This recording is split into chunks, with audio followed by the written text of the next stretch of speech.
የፋኖ ኃይሎች በአምስት አቅጣጫ ለከበባ የገባውን የአገዛዙን ጦር ከበባ በመስበር በመልሶ ማጥቃት ድል ቀንቷቸዋል። በአውደ ውጊያው ከፍተኛ የተባለ ሰብአዊና ወታደራዊ ቁሳዊ ኪሳራ ተመዝግቧል። ፋኖ ለከበባ የገባውን ጦር መልሶ በመክበብ ከበባ ከመስበሩ ባለፈ የቡድን ጦር መሳሪያዎችና የወታደራዊ አመራር ምርኮ እንደቀናው ተሰምተዋል። ቀዳሚው መረጃችን ነው። ጀግና ይሞታል፣ ትግል ይቀጥላል ያለው የአባቱንና የወንድሞቹን ትግል ታምኖ አያሌ ጀብዶችን ፈጽሞ ለአማራ ሕዝብ ክብርና ሕልውና ሲል አንድያ ነፍሱን የሰጠውን ወንድማችንና የጦር መሪያችን ራዕይና ዓላማ እኛም እናስቀጥላለን፣ ታሪክን በደማቁ እንጽፋለን። ይህ ቃል ለፋኖ አመራሩ የክብር ሽኝት የተሰጠ የስንብት መግለጫ ነው። የፋኖ አመራሩን የመጨረሻ ውጊያና የክብር ሰማዕትነት የተመለከተ የግንባር መረጃ አሰናድተናል። የድምፃዊ ቴዎድሮስ ካሳሁን ደህንነት ወደ ከፋ የተጋላጭነት አደጋ ማደጉ ተጠቆመ። መኖሪያ ቤቱ 24 ሰዓታት በብልጽግና ደህንነቶች ጥብቅ ክትትል እየተደረገበት ይገኛል። የአርቲስቱን ደህንነት በተመለከተ ለዓለም አቀፍ ተቋማት የሚቀርበው ጥሪ እንደቀጠለ ነው። በጉዳዩ ላይ አዳዲስ መረጃዎችንም ይዘናል። አርሚ 22 በጄኔራል ታደሰ ወረደ ላይ ያነጣጠረ ወታደራዊ ስምሪት መውሰዱ ተሰምተዋል። ስምሪቱ የመፈንቅለ ስልጣን ይፋዊ እንቅስቃሴ አካል ነው ተብሏል። ጄኔራሉ በበኩላቸው ከአንድ ሰዓት በላይ በወሰደ መግለጫቸው በአንዱም ቦታ የህወሓትን ስም አለመጥራታቸው የሚመጣውን ነገር እዚያው ባሉበት ሳይሸሹ ለመጋፈጥ መዘጋጀታቸውን መግለጻቸው አነጋጋሪ ሆኗል። ከዚህ ጋር ተያይዞ መቀሌ በአሁኑ ሰዓት ከባድ ውጥረት ተፈጥሯል። ይህም ሌላኛው መረጃችን ነው። ባህር ዳር ላይ ሰው ገድሎ የተሰወረው የብአዴን ብልጽግና አድማ ብተና አዛዥ መቀሌ ላይ መያዙ ተሰምቷል። ታዳጊዋን አስገድዶ መድፈርና በመግደል ወንጀል ተጠርጥሮ ይፈለግ የነበረው የአገዛዙ ወታደር መቀሌ ላይ እንዴት ሊያዝ ቻለ ለሚለው ዜናችን ምላሽ አለው።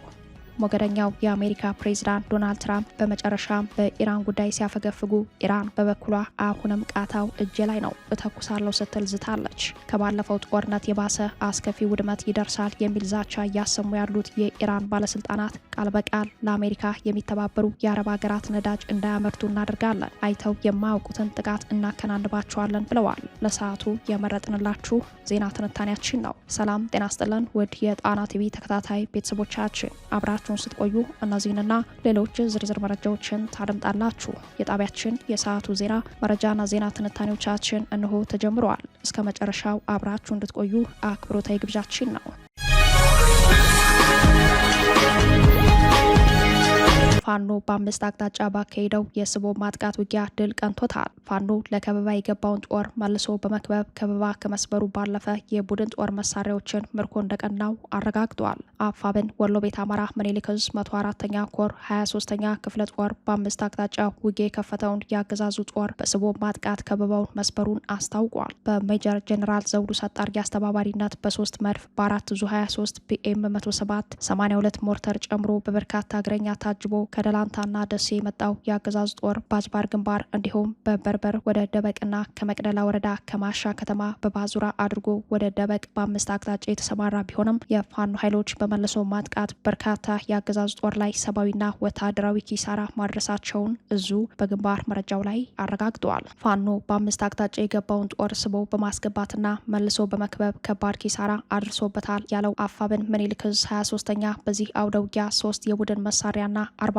የነፍስ ወከፍ ክላሽ በምርኮ ገቢ ማድረጉን አስታውቋል። በዚህ ውጊያ አገዛዙ በርካታ ሰብአዊና ቁሳዊ ኪሳራ ከማስተናገዱም በተጨማሪ ውጊያው አሁንም የቀጠለ ሲሆን እስካሁን ባለው ተጋድሎ 2 ብሬን፣ 1 ስናይፐር፣ 45 የነፍስ ወከፍ ክላሽ በተጨማሪም 1 የሬጅመንት ዘመቻ አመራርን ጨምሮ የአገዛዙ ሰራዊትም በምርኮ ገቢ ማድረግ መቻሉን የገለጸው እዙ መዳረሻው ድልና ነጻነት የሆነው የአማራ ሕዝብ የህልውና ትግል ተጠናክሮ እንደሚቀጥል አረጋግጧል።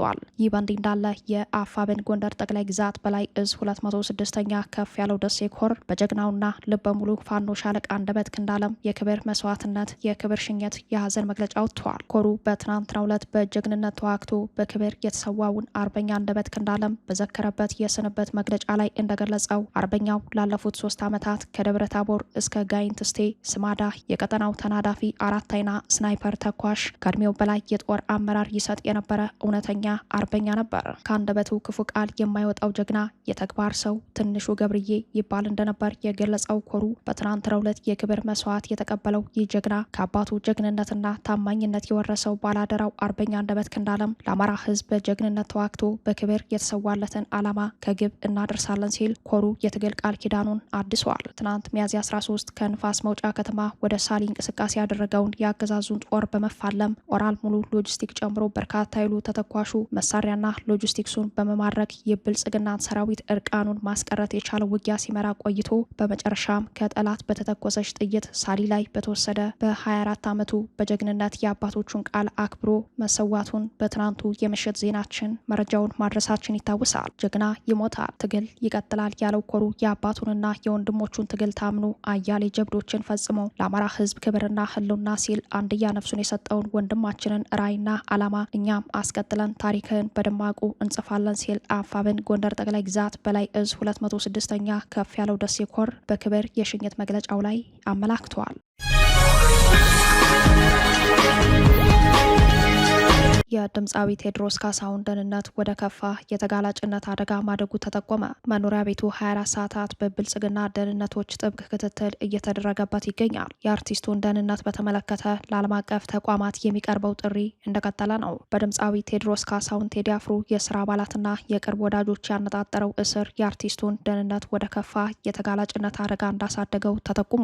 ትናንት ሚያዝያ 13 ቀን እኩለ ቀን ላይ የቴዲ አፍሮ የረጅም ጊዜ ወዳጁና የቅርብ ሰው የሆነው አቶ ዩሱፍ ያሲን በፌዴራል ፖሊስ አባላት ከመኖሪያ ቤቱ የታፈነ ሲሆን በ2 ሰዓታት ልዩነት የድምፃዊ ምክትል ማናጀርና ይፋዊ ቃል አቀባይ የሆነችው ማህሌት ሰለሞን በተመሳሳይ መታፈኗ ታውቋል። ማህሌት የታፈነችው ቦሌ አትላስ አካባቢ በሚገኝ ያረፈችበት ሆቴል ሲሆን በ6 ወታደሮች ታፍና ሜክሲኮ በሚገኘው የፌዴራል ፖሊስ እስር ቤት መታሰሯ የመረጃው ምንጮች አረጋግጠዋል። የቴዲ አፍሮ ምክትል ማናጀር ቃል አቀባይ የሆነችው ማህሌት በትውልድ ኢትዮጵያዊ ስትሆን በዜግነት ኦስትራዊ መሆኗን የጠቆሙት የመረጃው ምንጮች አንዲት የጥበብ ሰው ድጋፍ ሰጪ የሆነችን የውጭ ሀገር ፓስፖርት ያላትን ሰው በ6 ወታደር እያዋከቡ አፈና መፈጸም ለብልጽግናው አገዛዝ ዲፕሎማሲያዊ ኪሳራ የከፋ እንደሚሆን ነው የተጠቆመው። ማህሌት የኢትዮሪካል በማጋር ከሆነው አርቲስት ቲቪ ጋር ድምፃዊውን በመወከል የስምምነት ፊርማ ካደረገች ዕለት ጀምሮ በብልጽግና ደህንነቶች ክትትል ስር እንደነበረች የሚያስታውሱ የመረጃው ምንጮች አገዛዙ ከአልበሙ መለቀቅ 2 ቀን ቀደም ብሎ ሊሰጥ የነበረውን ጋዜጣዊ መግለጫ ሚያዝያ 6 ቀን መከልከሉ ይታወሳል።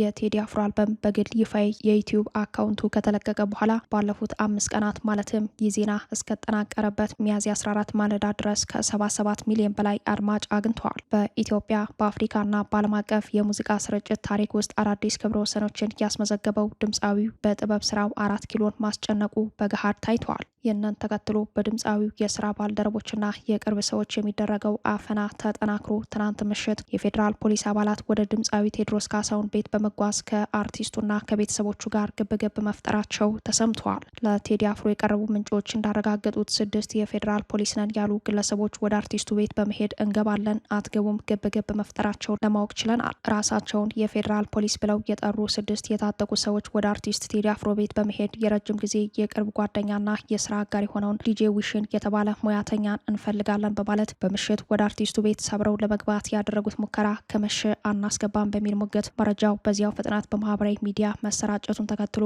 መደናገጥ ውስጥ የገባው አገዛዙ ለአፈና የተላኩ ፖሊሶች ወደ ኋላ እንዲያፈገፍጉ ማድረጉ ታውቋል። በ10 ሚሊዮኖች የሚቆጠሩ አድናቂዎች ያሉት አርቲስት ቴዎድሮስ ካሳሁን በዙሪያው ባሉ የስራ ባልደረቦችና የቅርብ ወዳጆች ላይ የተከፈተው ማጥቃት አርቲስቱንና የቆመለትን ዓላማ ኢላማ ያደረገ መሆኑ ታውቆ ዓለም አቀፍ የሰብአዊ መብት ተሟጋች ድርጅቶች ድምጻቸውን እንዲያሰሙ ጥሪ ቀርበዋል። አንጋፋው የሰብአዊ መብት ተሟጋች አቶ ያሬድ ኃይለማርያም ለሂውማን ራይትስ ዎች፣ ለአምነስቲ፣ ለተባበሩት መንግስታት ከፍተኛ የሰብአዊ መብቶች ኮሚሽን ባቀረቡት አስቸኳይ ጥሪ ላይ የታሳሪዎችን ደህንነት ጣልቃ በመግባት እንዲያረጋግጡ፣ ግለሰቦቹ በህጉ መሰረት መያዛቸውን እንዲያረጋግጡ፣ ተጠያቂነትን ለማረጋገጥ በቁጥጥር ስር በዋሉበት ወቅት የኃይል አጠቃቀም ከነበረ ተገቢው ምርመራና ማጣራት እንዲደረግ ጥሪያቸውን አቅርበዋል። ሌሎች የአርቲስቱ አድናቂዎች በበኩላቸው ድምፃዊ ቴዎድሮስ ካሳሁን ላይ እየተቃጡ ያሉ ጥቃቶች ኢትዮጵያና ኢትዮጵያዊነት ላይ የተቃጣ የጥቃት ዘመቻ መሆኑን በመረዳት መላው የአዲስ አበባ ህዝብና መላው የኢትዮጵያ ህዝብ ከአርቲስቱ ጎን ሊቆም ይገባል ሲሉ ጥሪያቸውን በማቅረብ ላይ ናቸው። በተለይም የአዲስ አበባ ወጣትና ህዝብ በሙሉ የአርቲስት ቴዲ አፍሮን ደህንነት የመጠበቅ ሞራላዊና የዜግነት ኃላፊነት አለባቸው ያሉት አስተያየት ሰጪዎች አምባገነንነት ሀገር የሚያፈርሰው በህዝብ ዝምታ መሆኑ ታውቆ ህዝብ የነጻነት ምልክቱን ሊጠብቅ ይገባል ይገባል ሲሉ ጥሪያቸውን አቅርበዋል። መላው የኢትዮጵያ ሕዝብና ዲያስፖራ ወገን በአርቲስቱ ደህንነት ጉዳይ የተደራጀ ድምጽ እንዲያሰማም ጥሪ ቀርበዋል። አንደበቶች ሁሉ ስለ አርቲስቱ ቴዎድሮስ ካሳሁን ደህንነት ይናገሩ የሚሉት ስጋት የገባቸው ወገኖች የብልጽግናው አገዛዝ በእነዚህ ተከታታይ የስር እርምጃዎቹ የህዝቡን የልብ ትርታ እየለካ መሆኑ ታውቁ ፈጣን ምላሽ ያስፈልገዋል ይላሉ። በአዲስ አበባ ኢትዮሪካል በምን ሲሰሙ የተያዙ ሲቪሎችን በጅምላ በማሰር የተጀመረው የኦህዴድ ብልጽግና ጭንቀት ወለድ የእስር ዘመቻ በቴዲ አፍሮ ዙሪያ ወዳሉት ቅርብ ሰዎች መሸጋገሩ፣ በመቀጠልም መኖሪያ ቤቱ ድረስ ዘልቆ ለመግባት የተደረገው ጥረት የዚሁ የህዝብ ልብ ትርታ መለኪያ እርምጃዎች አካል ናቸው የሚሉት ወገኖች ዝምታ ለበግም አልበጃት 12 ሆና አንድ ነብር ፈጃት የሚለውን የዳስ ጣል ስንኝ በማስታወስ ህዝብ የትውልዱን ምልክት እንዲጠብቅ ያደራ መልእክታቸውን አጋርተዋል። አርሚ 22 በጄኔራል ታደሰ ወረደ ላይ ያነጣጠረ ወታደራዊ ስምሪት መውሰዱ ተሰማ። ስምሪቱ የመፈንቅለ ስልጣን ይፋዊ እንቅስቃሴ አካል ነው ተብሏል። ጄኔራሉ በበኩላቸው ከአንድ ሰዓት በላይ በወሰደ መግለጫቸው በአንዱም ቦታ የህወሓትን ስም አለመጥራታቸው የሚመጣውን ነገር እዚያው ባሉበት ሳይሸሹ ለመጋፈጥ መዘጋጀታቸውን መግለጻቸው አነጋጋሪ ሆኗል። ከዚህ ጋር ተያይዞ መቀሌ በአሁኑ ሰዓት ከባድ ውጥረት ተፈጥሯል። የትግራይ ጊዜያዊ አስተዳደር ፕሬዝዳንት ሌተናል ጄኔራል ታደሰ ወረደ የህወሓት ማዕከላዊ ኮሚቴ በአክሱም ከተማ ስብሰባ ካካሄደ በኋላ ያለፈውን ውሳኔ ተከትሎ በሰጡት የተቃውሞ መግለጫ ሁለት አማራጭ አስቀምጠዋል። አንደኛው አማራጭ የትግራይን ሰላም በሰላማዊ መንገድ ማስከበር ነው። ሁለተኛው አማራጭ ህወሓት የተዘጋጀበት የመጨረሻው ጦርነት ነው። ከነዚህ ሁለት አማራጮች ውስጥ ለትግራይ የሚበጀው የሰላም አማራጭ መሆኑን ጄኔራሉ አቋማቸውን ገልጸዋል። ህወሓት በስልጣናቸውና በጊዜያዊ አስተዳደሩ ላይ ያሳለፈው ውሳኔ ጦርነት የሚጋብዝ መሆኑን የገለጹት ጄኔራሉ ከዚህ ቀደም ስትራቴጂካዊ ውድቀት እንዳጋጠመው በይፋ ያመነው ድርጅት አሁን ወደ ምክር ቤት እመለሳለሁ ብሎ ሲያውጅ ማየት ትልቅ ውድቀት ነው ሲሉ የህወሓትን ውሳኔ አጣጥለዋል። ህወሓት በይፋ መፍረሱን ያወጀበት ጊዜያዊ አስተዳደሩ እንደማይፈርስና ስራውን እንደሚቀጥልም ጄኔራሉ ተናግረዋል። ከዚህ ውጭ በኃይል ስልጣን ለማውረድ የሚሞክር ከሆነ እናያለን በማለት የህወሓትን ውሳኔ ውድቅ አድርገዋል። የህወሓትን ወታደራዊ መፈንቅለ ስልጣን ለመቀልበስ ዝግጅት ያላቸው የሚመስሉት ጄኔራሉ ለህወሓት ታማኝ ከሆኑ የጦር አዛዦች ጋር ወደ ከባድ ፍጥጫ እንደሚገቡ ተጠብቋል። ለጄኔራል ታደሰ ወረደ ቅርበት ያላቸው የመረጃ ምንጮች እንደሚሉት አርሚ 22 በጄኔራሉ ላይ ያነጣጠረ ተልዕኮ ወስዶ ተንቀሳቅሷል። በመቀሌ ዙሪያ ያለው አርሚ 22 ጄኔራል ታደሰ ወረደን ኢላማ ያደረገ እንቅስቃሴ ማድረግ የጀመረው ትናንት አመሻሹን ጀምሮ ነው። እንደ መረጃው ምንጮች ወታደራዊ እንቅስቃሴው አደገኛ ተልዕኮ ያለው ነው። የህወሓትን ውሳኔ ለመፈጸም በሚል የተሰጠው ተልዕኮ ፖለቲካዊ ትርጉም መፈንቅለ ስልጣን ሊባል የሚችል ነው የሚሉት የጉዳዩ ታዛቢዎች ጦርነቱ ከውስጥ የመፈንዳት እድል እንዳለው ይጠቁማሉ። በአሁኑ ሰዓት አርሚ 22 በጄኔራል ታደሰ ወረደ ላይ ያነጣጠረ አደገኛ እንቅስቃሴ እያደረገ ነው የሚሉት የመረጃው ምንጮች ይህንን ተልዕኮ የወሰደው አርሚ የሚመሩት ኮሎኔል ገብረስላሴ በላይ የሚባሉ የህወሓት ታማኝ መሆናቸውን ጠቁመዋል። አርሚ 22 ዋና ተልዕኮ ከመቀሌ ከተማ ፖሊስ ኮሚሽን ጋር በመገናኘት በመቀሌና የመቀሌ ዙሪያ ጸጥታ ማስከበር ቢሆንም ዋና አዛዡ ኮሎኔል ገብረስላሴ ግን በትግራይ ጦርነት እንዲቀሰቀስ ፍላጎት ስላላቸው በጄኔራሉ ላይ እርምጃ ይወስዳሉ የሚል ውንጀላ ቀርቦባቸዋል። ኮሎኔሉ ታማኝነታቸው ለነ ደብረጽዮን ቡድን እንደሆነ የጠቆሙት ምንጮች ይህ ተልዕኮ ከጄኔራል ታደሰ ጋር በነፍስ የሚያዋድቅ መሆኑን አስረድተዋል። ኮሎኔሉ ከ7 ወር በፊት በጥቅምት ወር አካባቢ 300 ታጣቂዎችን ይዘው በመቀሌ ወደ ደጀን ፕሬዝዳንት ጽህፈት ቤት አምርተው ከበባ ከፈጸሙት አርሚዎች መካከል አንዱን እንደመሩ ይታወሳል። ኮሎኔሉ ከዚህ ቀደም ሞክረው ያልተሳካላቸውን መፈንቅለ ስልጣን ለማሳካት አደገኛ እንቅስቃሴ ላይ መሆናቸውን ተከትሎ የታደሰ ወረደ ፕሬዝዳንት ጽህፈት ቤት በቪአይፒ ጥበቃ አባላትና በፖሊስ አባላት ጥብቅ ጥበቃ እየተደረገለት ይገኛል ያሉት የመረጃው ምንጮች በዚህ ሰዓት የጄኔራሉ ታማኝ ሰው የክልሉ ፖሊስ ኮሚሽን ኮሚሽነር ሌተናል ጄኔራል ገብሬ ዲላ መሆናቸውን ጠቁመዋል። የዜና እየተጠናቀረ በነበረበት ዛሬ ሚያዝያ 14 ቀን ማለዳ ላይ ለአንዳ ሪፖርት ከተሰኘ ሚዲያ ጋር ተጨማሪ ቆይታ ያደረጉት ጄኔራል ታደሰ ወረደ በማህበራዊ ሚዲያ የተከፈተባቸውን ስም ማጥፋት እንደማያሸብራቸው በአቋማቸው ጸንተው እንደሚቀጥሉ ገልጸዋል። በተመሳሳይ መረጃ ከአክሱም የተመለሰው የነ ደብረጽዮን ቡድን የዜና በሚጠናቀርበት ሰዓት በመቀሌ ሰማዕታት ሐውልት አዳራሽ ስብሰባ መቀመጡን ከታማኝ ምንጮች ሰምተናል። የስብሰባው ይዘት የአክሱም ከተማውን ውሳኔ ማስፈጸም እንደሆነ የጠቆሙት ምንጮች ይህ ስብሰባ ቀጣይ እርምጃዎችን የሚወስን ፖለቲካዊና ወታደራዊ ትርጉም የሚሰጠው እንደሆነ ነው የገለጹት። በተለይም ስልጣኔን በኃይል ለመንጠቅ የሚሞክር ካለ ሜዳው ላይ እንገናኝ የሚል ምላሽ የሰጡት ጄኔራል ታደሰ ወረደ በአመራር ስልታቸው ማድፈጥና ማጥቃት፣ ማዘናጋትና መምታት የተካኑበት መሆኑ ሁኔታዎችን ወደ ኃይል ተኮር ወታደራዊ ግጭት ሊያመሩ እንደሚችል ተሰግቷል። አድማጭ ተመልካቾቻችን የስብሰባውን ዝርዝር መረጃ በደረሰን ሰዓት በዜና ወጃችን የምናቀርበው እንደሆነ እየጠቆምን ወደ ተከታዩ መረጃችን እንሻገራለን። ባህር ዳር ላይ ሰው ገድሎ የተሰወረው የብአዴን ብልጽግና አድማ ብተና አዛዥ መቀሌ ላይ በትግራይ ክልል ፖሊስ መያዙ ተሰማ።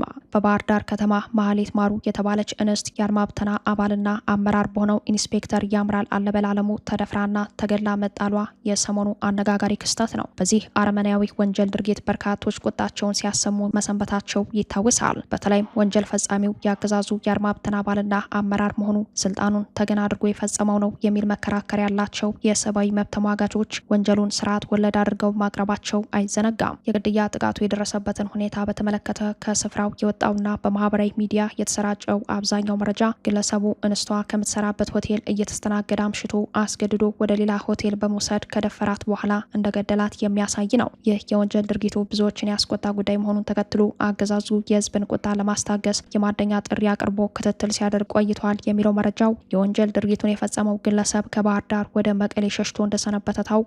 ምንም እንኳን የአማራ ክልል ፖሊስ ስለ ግድያው ዝርዝር መረጃ ይፋ ባያደርግም ህዝቡ ያለበትን እንዲጠቁም ጥሪ አቅርቦ ፍለጋ ሲያካሄድ ነበር የሚሉት የወንጀል ክትትሉ ታዛቢዎች ዛሬ የአማራ ፖሊስ ይፋ ባደረገው መረጃ በነፍስ ግድያ ወንጀል ተጠርጥሮ ሲፈለግ የነበረው ኢንስፔክተር ያምራል አለበል አለሙ በትግራይ ክልል መቀሌ ከተማ በቁጥጥር ስር መዋሉን አረጋግጧል። ፖሊስ ያምራል አለበል አለሙ የተባለው ተጠርጣሪ ግድያ ፈጽሞ ከአካባቢው በመሰወር ሲፈለግ ቆይቷል ብለዋል። የፖሊስ መረጃ የወንጀል ተጠርጣሪውን ማዕረግ በመክፈፍ የጠራው ቢሆንም እውነታው ግን ግለሰቡ የኢንስፔክተር ማዕረግ ያለው መሆኑ ነው። ግለሰቡን ለመያዝ ክትትል ሲያደርግ ቆይቶ በትግራይ ክልል መቀሌ ከተማ ተሸሽጎ መገኘቱ ደግሞ ሌላኛው አነጋጋሪ ሁኔታ ሆኗል። እንደ አማራ ፖሊስ መረጃ ግለሰቡ በቁጥጥር ስር የዋለው ከትግራይ ክልል ፖሊስ ኮሚሽን ጋር በመተባበር ነው። እስካሁን ባለው የወንጀል ክትትል መረጃ ስለ ንስቷ አሟሟት በፖሊስ በኩል ይፋ የሆነ መረጃ ባይኖርም ሟች ማህሌት ማሩ በባህር ዳር ከተማ ነዋሪ ገና ታዳጊና ልጅ መሆኗን የተገደለችውም ከተደፈረች በኋላ እንደሆነ የቅርብ ቤተሰቦቿና የሕክምና መረጃዎች ያመላክታሉ።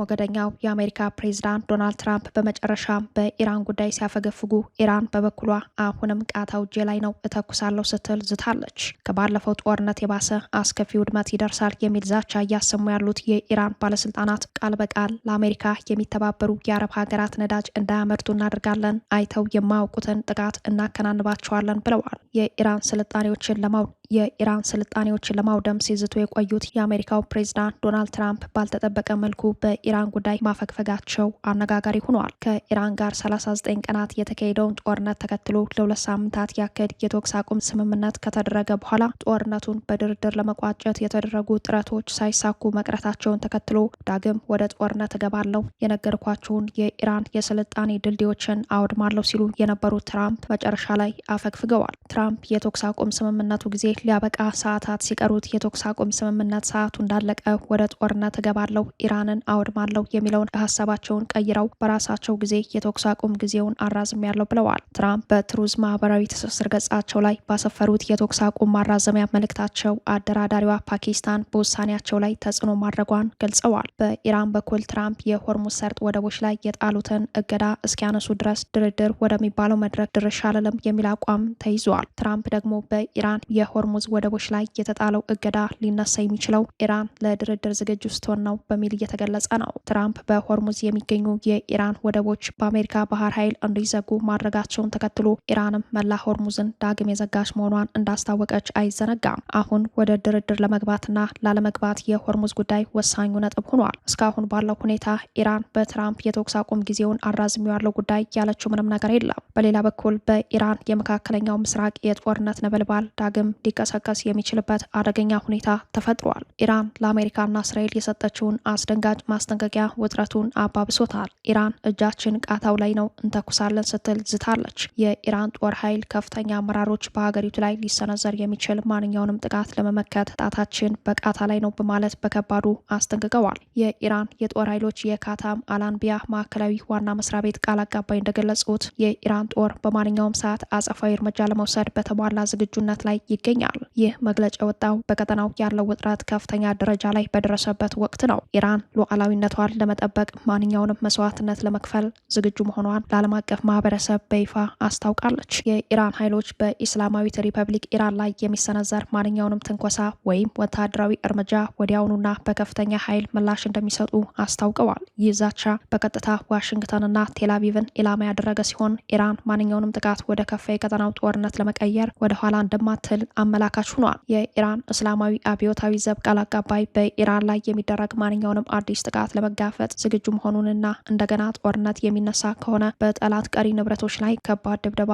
እንደሚፈጽም መናገራቸው ውጥረቱን ከፍ አድርጎ ታይተዋል። እንደ ቃል አቀባዩ ወታደራዊ ዛቻ ከባለፈው ጦርነት የባሰ አስከፊ ውድመት ይደርሳል። ቃል በቃል ደግሞ ለአሜሪካ የሚተባበሩ የአረብ ሀገራት ነዳጅ እንዳያመርቱ እናደርጋለን፣ አይተው የማያውቁትን ጥቃት እናከናንባቸዋለን የሚል ከባድ ዛቻ ሰንዝረዋል። የኢራን እስላማዊ አብዮታዊ ዘብ ቃል አቀባዩ ትራምፕ ዛሬ የሚያበቃውን የተኩስ አቁም ስምምነት በኢራን ጥያቄ መሰረት አራዝሜዋለሁ ያሉ ሲሆን ኢራን ግን የተኩስ አቁም ስምምነቱ እንዲራዘም ለአሜሪካ ምንም አይነት ጥያቄ እንዳላቀረበች ገልጻለች። በዚህ የተኩስ አቁም መራዘም ጉዳይ ጋር በተያያዘ የኢራን ፓርላማ አፈ ጉባኤ መሐመድ ባቃር ጋሊባፍ ልዩ አማካሪ የሆኑ ከፍተኛ ባለስልጣን ትራምፕ የተኩስ አቁሙን ማራዘማቸው ትርጉም የለሽ ነው፣ የተሸናፊ ወገን ውሎችን ሊወስን አይችልም፣ ከበባውን መቀጠል ከቦምብ ድብደባ የተለየ አይደለምና በወታደራዊ መንገድ ምላሽ ሊሰጥበት ይገባል ሲሉ በይፋይ የኤክስ ገጻቸው ላይ መልእክታቸውን አስተላልፈዋል። አማካሪው አክለውም ትራምፕ የተኩስ አቁሙን ማራዘማቸው በእርግጠኝነት ላልተጠበቀ ጥቃት ጊዜ መግዛታቸውን ያሳያል፣ ተነሳሽነት የመውሰድ ጊዜው የኢራን ነው ሲሉ ትራምፕን እንደማያምኑ ገልጸዋል።